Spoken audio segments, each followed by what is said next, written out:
Hello everyone and welcome back to Let's Play Pokemon Alpha Sapphire. In the last one we wrapped up the Delta episode and grabbed some Mega Stones and Legendaries along the way, and now time for more of that. Oh, why hello again. What good fortune. I'd been thinking that if I saw you again I would give you this. And that's how we get ourselves the Galladite. I had to pick this up some time ago while doing excavation at Meteor Falls. I thought it might help you and your team along your journey, but I'm still astounded by it all. A relationship between the Mega Stones, Keystones, and the meteorites. But new facts do come to light every day. This is what makes my research feel worthwhile. I know a man, a dear friend in the Kalos region, who has been researching Mega Evolution. We worked together a few years back here at Meteor Falls researching meteorites.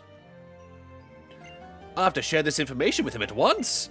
It might propel his research forward and help future trainers in Pokemon. I hope it does. And worth noting, since we're here at Professor Cosmo's lab, the meteorite in the back wall is the one you can investigate with Deoxys to shift them through any of their forms.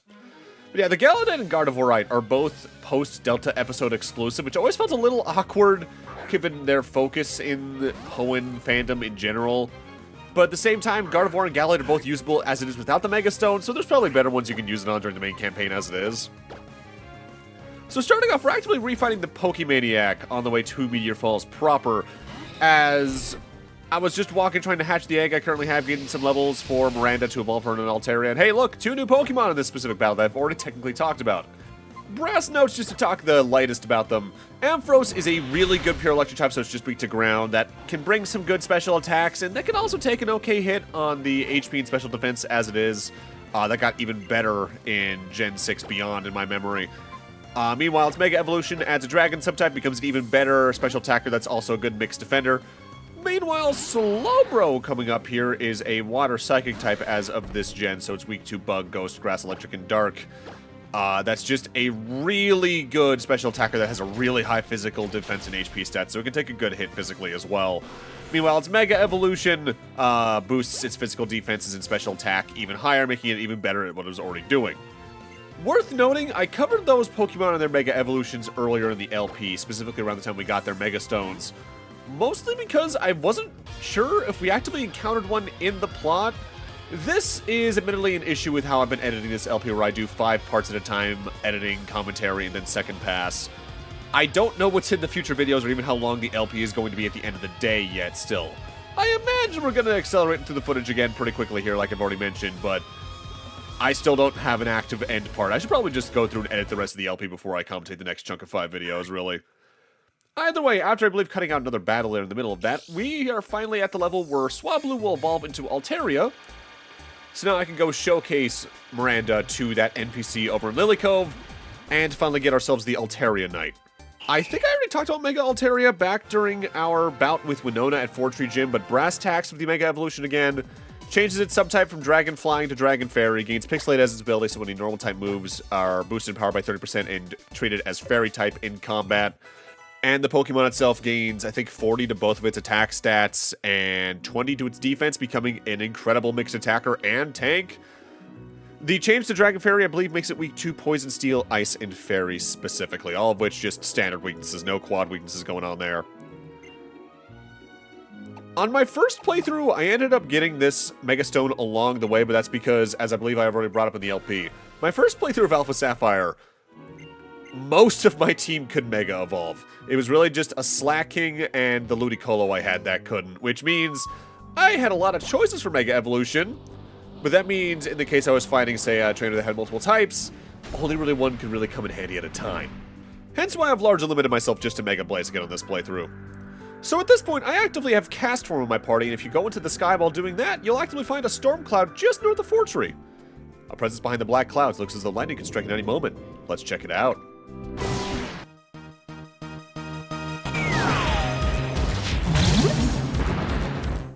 Meet one of the more devastating legendaries in the right context. This is Thundurus, a Gen 5 electric flying type, so it is weak to rock and ice but immune to ground. In its current state, Thundurus is an absurd mixed attacker with more of a lean towards the special attack that's also absurdly fast. And while its defenses aren't anything special, they're not anything pitiful either. Ability-wise, it has Prankster by default, so status moves like Thunder Wave have a priority added to them. You can see the potential terror in a Priority 1 Thunder Wave. Hello, Free Paralysis. Otherwise, Thundurus can also have Defiant, so any stats that get lowered on it, its attack stat will get boosted 2 stages as well. But worth noting, There's more to this Pokemon than just that. It, alongside its two buddies in its legendary trio, have a secondary form type known as the Therian forms. In order to access them, you need to use what's called the Reveal Glass on them. We first heard about that item back in our first trip to Mauville from a person on the western side, but I've actively yet to grab that in footage I've recorded, so I'll be recording that towards the very end of the LP and doing that as one of the last steps. But just to talk about it while it's relevant to what's happening on screen, Therian Thunderous shifts 10 points from its attack and speed stats and puts them into its special attack stat, making it even stronger with a lot of moves that it can actively learn along the way. Also worth noting, Therian Thunderous's ability shifts over to Volt Absorb, so any electric type attacks that hit it are treated as healing damage rather than, well, damage. Thunderous, in the right circumstances, is very easy to make an absurdly powerful Pokemon. This entire legendary trio is really good, as we'll talk about more as we actively catch the others later on. I don't think we actively tackled the next two for a good little bit still, for some pretty good reasons. Thunderous, the Bolt Strike Pokemon. As it flies around, it shoots lightning all over the place and causes forest fires. It is therefore disliked. That fight went by pretty painlessly. I only cut out about a minute there. Unlike the jump cut I just did, where I cut out about 20 minutes of going back and forth across Route 117 Verdant Turf from Mauville again, because I'm trying to hatch the egg we got back in Lava Ridge last time. Like the prior egg we got over there, this is a fixed Pokemon. It's another baby form Pokemon, but it's one that you actively can't find naturally in the grass across the area, I believe. This is every Pokemon anime watcher's first baby Pokemon. Meet good old Togepi. Togepi is a Gen 2 Pokemon, but notably it had its type changed in Gen 6 beyond. Prior to Gen 6 it was a pure normal type, but now it's a pure fairy, so it is weak to poison and steel. For a baby Pokemon, it's got some decent mixed defenses. Hustle, Serene Grace, or Super Luck for its ability, which is a pretty good set overall. If you take Togepi all the way through its evolution line to the final form they added in Gen 4, you get a really good fairy flying type, which is weak to poison, rock, steel, electric, and ice, but immune to ground and dragon. That is a great mixed defender with a lean towards special defense, with an absurd special attack stat. This line in general can be really good, and I recommend using it a lot. I haven't done so in an LP thus far, but honestly, whenever I get to Platinum, that might change. Worth noting, we're back at Full Arbor, though, because I want to talk to this old guy and buy 2 specific stones from him. In specific, depending on which starter you chose, this old man will have the other 2 Mega Evolution stones for the starters. So for me, the Septolite and the Swampertite can both be gotten from him. Meanwhile, if you chose Trico or Mudkip yourself, you can also get the Blazikenite from him. Notably, I went back to get this because at this point we're in a new recording session behind the scenes in the actual gameplay recording, and I realized, oh, I forgot to grab those while I was over there. The other items you can buy from him are held items like the Hardstone and all that boost some types, power, and moves and all that, but really, they're too expensive for what there are. You can get them for much cheaper or free from Rock Smash Rocks in a lot of cases. Not worth our time. Now, there is another event we can do over here, actually at Fossil Guy, but I have actually yet to record that, so keep that in mind for towards the end of the project.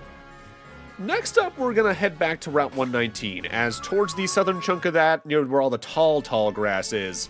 In the middle of a gap in the grass here is going to be our next Megastone. In specific, it's going to be the Venusaurite, allowing you to Mega Evolve the Gen 1 Grass Poison starter, Venusaur. Venusaur itself is a Grass Poison type, so it's weak to Flying, Fire, Psychic, and Ice. By default, out of the Gen 1 starters, Venusaur is a heavy special attack user with a good special defense stat, with a moveset that only got better as time has gone. It's not my first choice for a grass starter, but it's still perfectly fine. By default, it has Overgrow for its ability with Chlorophyll as a hidden, but in Mega Evolving, things change up a good bit. For one thing, Mega Venusaur's ability is Thick Fat, meaning its weaknesses to fire and ice are effectively made neutral. On top of that, it has boosts of 20 physical attack, 40 physical defense, 22 special attack, and 20 special defense, making for a fantastic tank that could throw out some great hits overall. Next up, in a random trainer on the way to my next destination, we have a Pyroar. Bye, Pyroar! Pyroar is a Gen 6 Fire Normal type that evolves from Litleo, the namesake of the Litleonid Meteor Shower we saw in the Delta episode at level 35.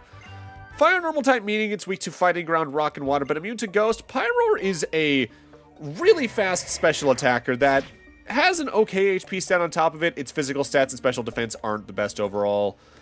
Whether or not you like using this, I think, is a make or break depending on which ability you get. By default, it has Rivalry, which can be fine, even if it's more specially focused. Unnerve has its uses. Moxie, I'd say, is the better ability, which is its hidden ability, but again, given its special attack focus by default, you're going to need some turns to make it worthwhile in that regard. A good way to put it is it's just not my first choice for a fire type. Now, a moment ago, we also got another Mega Stone, the Scizorite. That allows you to evolve Scizor, the Gen 2 Bug Steel type, into its Mega form. Base Scizor evolves from Scyther when traded while holding a Mega Coat. It has either Swarm Technician or Light Metal for its abilities.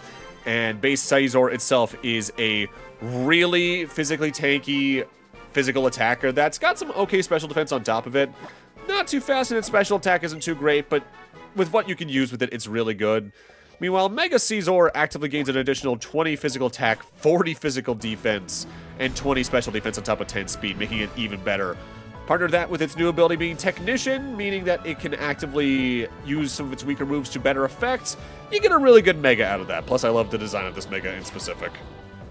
Partner all that with its typing, meaning it's only exclusively 4 times weak to fire and immune to poison and resists a good half of the remaining types. You can do a lot of good stuff with this very specific tank. I love using Scizor a good bit. I'm surprised I haven't used one in an LP up to this point. Maybe sometime in the future. Although I'd really come down between using it or Cleavor in the case I did say like Legends Arceus and all that. But I'll save that conversation for when we eventually get there. So now we're visiting the Mirage Forest that spawned in on this specific day of recording.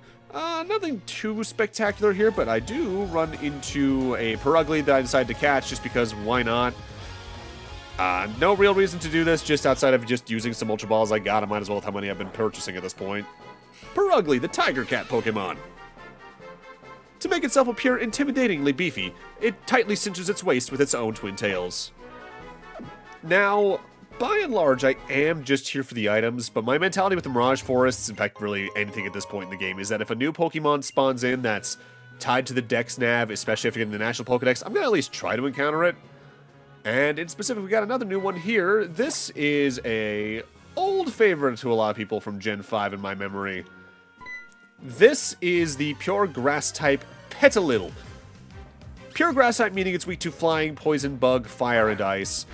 Being a first stage Pokemon, it doesn't have super high stats, though it does notably have a pretty high special attack stat for a first stager.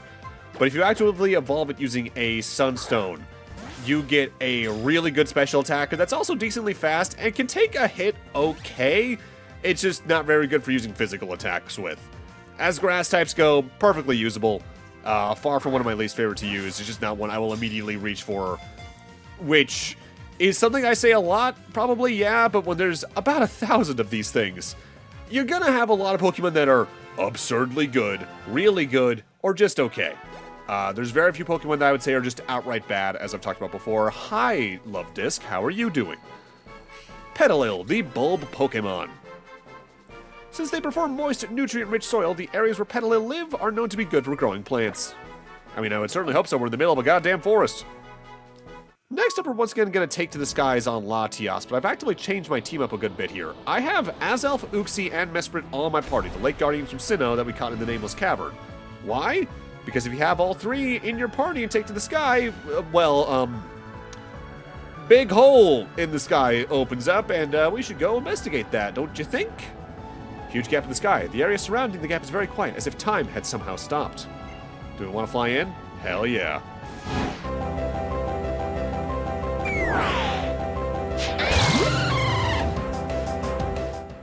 For having all 3 Lake Guardians in your party and investigating the sky, you can actively find Dialga here in Alpha Sapphire and Palkia over in Omega Ruby. Dialga here is a Steel Dragon type, so it is weak to fighting in ground but immune to poison. Being a legendary, of course, it's got really high stats, high HP, absurd physical attack and defense, really good special attack and special defense. Its lowest stat is overall its speed, but when its lowest stat is a 90, as with a lot of legendaries, it's still really good. Ability-wise, by default, it has pressure, but if you manage to get a hidden ability on it, you can actually get telepathy, which can be pretty good in a lot of cases. Worth noting, if you're playing Alpha Sapphire and catch this thing and you want to use it in your party either for exploration across Hoenn, catching other Pokemon, or playing with buddies, I would heavily recommend giving it the Adamant Orb we found underwater in the eastern third of Hoenn's oceans, as that will boost its Steel and Dragon-type attacks by a good chunk. Notably, though, over in Omega Ruby, like I mentioned, you do have a different Pokemon here. Instead, you find Palkia, a Water Dragon type with Pressure or Telepathy for its abilities. As we covered with Kingdra earlier in the LP, being Water Dragon was a really good typing prior to Gen 6, as it was only weak to Dragon at that point. Nowadays, though, Palkia is weak to Dragon and Fairy, and if you actively catch it over in Omega Ruby, you actively get a really good mixed attacker that can take a hit pretty well as well. It's also slightly faster than Dialga. Palkia's lowest stat is a 90 HP stat, which is still perfectly fine. Even though I'm someone who grew up playing Diamond, I do tend to prefer Palkia as a Pokemon, as a use case, but Dialga could still wreck some shit. It really just depends on which one you prefer to use and which version you're playing, of course, if you want to catch them at all. I do have a very distinct memory with Dialga specifically, though, where when I first encountered and caught it over in Pokemon Diamond during the plot events, I was actively in a breakfast restaurant with my parents right across from a lake from where my dad worked at the time. I don't know why that in specific has always stuck out to me, but it always does. It's probably the cry in specific, because I think that was the first time I really heard a Pokemon cry that out there in a lot of regards. Dialga, the temporal Pokemon. It has the power to control time. It appears in Sinnoh region myths as an ancient deity. And we'll talk more about that whenever I actively reach Sinnoh in however many years.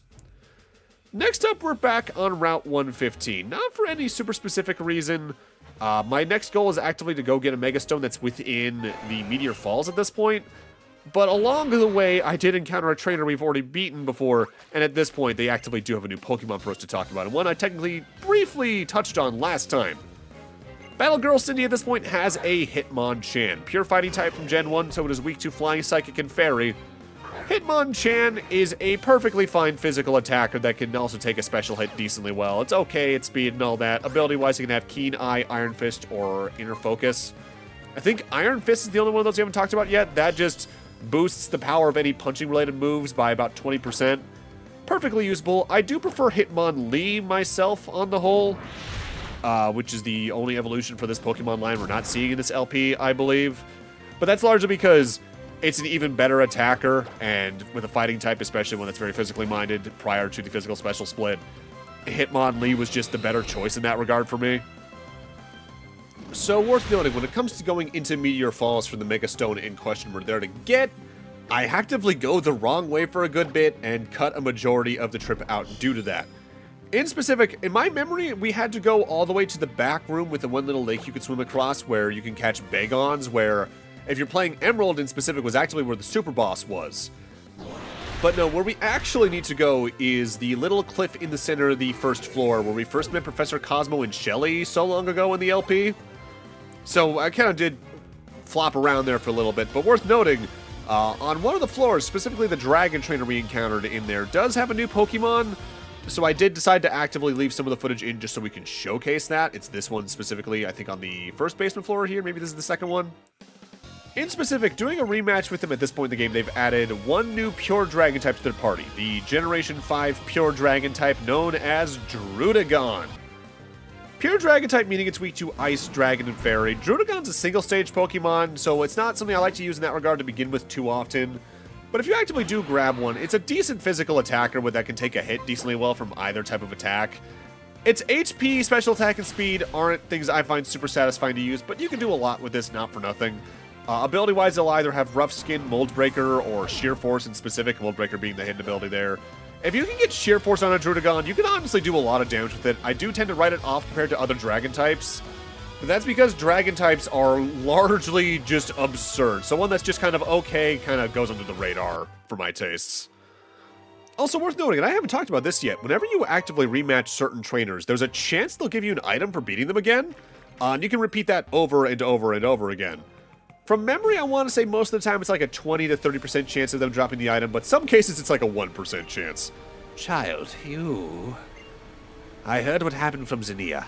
The Draconids owe you much. Thank you, child. Zinnia has gone on a journey to find herself this time. Ah, yes, she did leave this for you, though. I hope you will accept it. And coming back here after the Delta episode, you get yourself the Salamence site. I wonder what kind of future Zinnia might find for herself, now that she is free from the fate of the Draconids. Though, I don't think I need to worry about it. Ah, yes. If ever your Rayquaza forgets how to use Dragon Ascent, come call upon me. I may not seem like much, but I am also one of the last Draconids. I can help the Dragon Lord remember that grand move. As complete as her arc really is, I do hope Zinnia shows up again in the series at some point outside of Pokemon Masters, because I just really like her personality and character design a good bit. Mind you, with how often characters will show back up out of nowhere in the series at this point, it's probably more just a matter of time. Oh, also worth noting, there's a Kecleon over here I haven't dealt with that I'm just going to ignore. So at this point, we're going to an area we've actively seen on screen several times, but I've never actively investigated, this little island cave here just east of Fortree City. This is the Scorched Slab. The main purpose you'd want to come here in Ruby, Sapphire, and Emerald is for TM11 Sunny Day, which, as we've already talked about, brings in the harsh sunlight weather state, so fire-type moves are powered up, water-type moves are weakened, all that jazz and all that. But that was all that was here in Ruby, Sapphire, and Emerald. Omega Ruby and Alpha Sapphire, though, add 2, technically 3 subfloors that have a couple of good items we're going to want to grab along the way. But I'd really recommend waiting until after you catch or defeat Groudon or Kyogre, as there's also a legendary that can spawn in here that we're ultimately here for. Worth noting, though, for being called the Scorched Slab, most of the Pokemon you can encounter here are the usual cave-type Pokemon, Zubats, Golbats. You can find, like, Barboaches, Magikarps, and Goldeen's in the water and all that. Not anything super spectacular, which is another reason I saved coming here for as long as I have. Oh, hello there.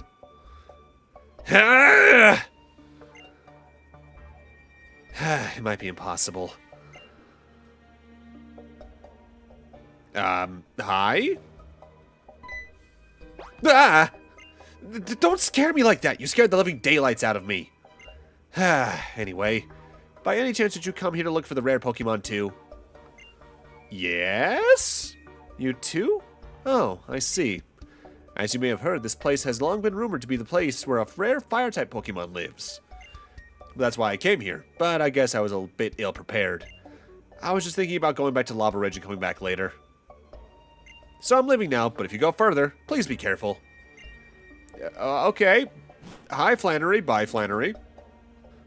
This area in general, though, is one I always remember being more complicated than it actually is, because in my memory of first playing Omega Ruby and Alpha Sapphire and doing this sub-dungeon, I remember it being a decently sized strength puzzle and all that, when you can use strength in here, but it's just to unlock a shortcut back to the upper floor in the case you wanted to, and you had to leave without finding the legendary here for some reason. But as we just saw, there's also another Megastone here. This is the Charizardite Y, allowing you to Mega Evolve Charizard into Mega Charizard Y. This Mega Evolution gives it the ability Drought, which spawns in a harsh sunlight status upon it entering the field. Mega Charizard Y, unlike Mega Charizard X, actively keeps Charizard's typing the same, so it's still a fire flying type, thus it is weak to rock, water, and electric, but immune to ground. Rock notably is a 4 times weakness. But the Mega Evolution itself actively gains a total of 20 physical attack, 50 special attack, and 30 special defense. Drought does make for a more interesting ability to open up with, but I just prefer Mega Charizard X myself. It's so hot that you can't stop sweating. Merely breathing is difficult. Plus, unlike down here, Mega Charizard X is just cooler looking. The type shift really does a lot for that Pokemon. Progress on forward, because it's time for our next legendary battle. This is one I also remember haunting me as a young child. Let's put our hand in the hole.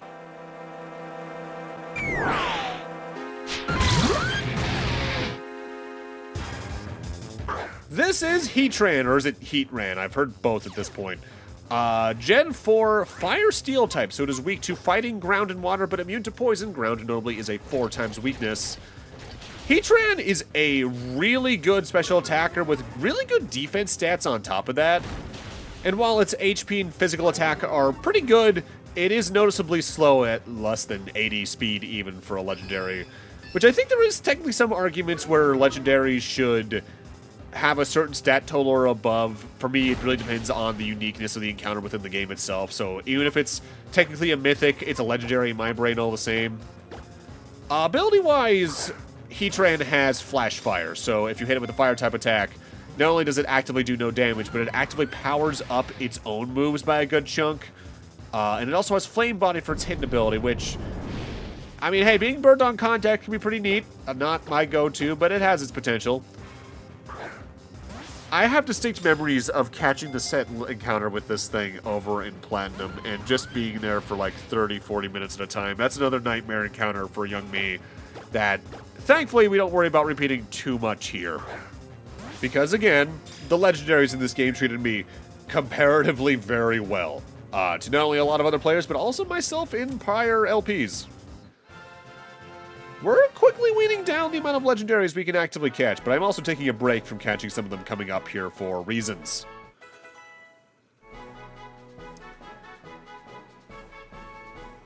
Heatran, the lava dome Pokémon. Boiling blood like magma circulates through its body. It makes its dwelling place in volcanic caves.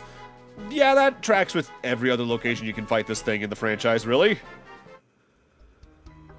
And with that, our duties here are concluded, so let's just get the hell out of here. Next up, we're back in Slateport, because we got that ticket from Dad last time, and I figure it's finally time we put it to good use over at the ferry, either at Lily Cove or here. We finally completed our new ferry, the SS Tidal. She's anchored here in the harbor. Do give her a look, eh? Hello, are you here for the ferry? May I see your ticket? Perfect, that's all you need. We're due for the battle resort ourselves, but notably you can go to Lily Cove City, which has its own little sub-area located for that trip, but I'll talk more about that when I showcase it later on in the LP. For now, welcome to the proper post-game area. I love the song here so much. Ah, Kyle, so you came too. Mr. Norman actually gave me a ticket as well. I just got here a little while ago. So this is the battle resort. A tropical paradise that only the lucky few get to visit. I'm getting pumped just standing here. Let's check it out.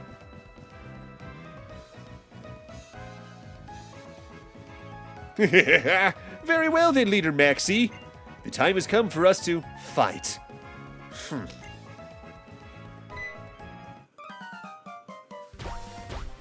Oof, I'm sorry, ma'am, sir, running into you like that. Huh, sir? Ma'am? Hey! I, Tabitha, have only just turned 27. How old do you think I am? I shall never forgive you!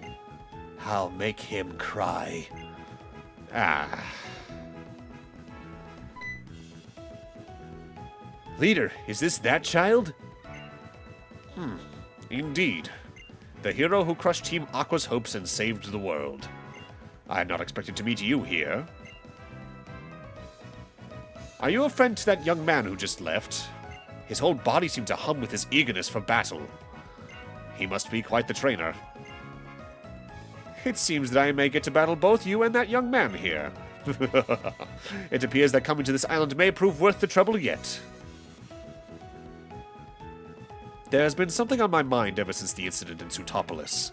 In another time, or perhaps another world, one only a fraction of an inch removed from our own, it seems very likely that it would have been us in Team Magma standing against you in that battle. Perhaps we would have been the ones trying to revive Groudon and obtain its terrible power for ourselves. So very intriguing. Might be nice. But of course, it is pure fantasy. Talking about other worlds or alternative realities. It is just a dream for those of us living in the present world. Ah, yes. But now that I've had the good fortune to meet you again, I should give you that thing. Courtney? Yes. And this is how you get the camera uptight over here in Alpha Sapphire and the Sharpedo Knight over in Omega Ruby. You have to take care of it. I look forward to a day when my Pokemon team might face yours in battle. Until that day. And with that, we bid you adios. You seem fun. Target locked. People have been very normal about her in the past. So the Battle Resort is effectively this game's attempt at the Battle Frontier adjacent post-game thing, and it's very much in line with the equivalent area over in X and Y. We're going to be showcasing more about this area outright into next part, but there's definitely a big source of disappointment in this specific entry tied to this area. We'll talk more about then as well.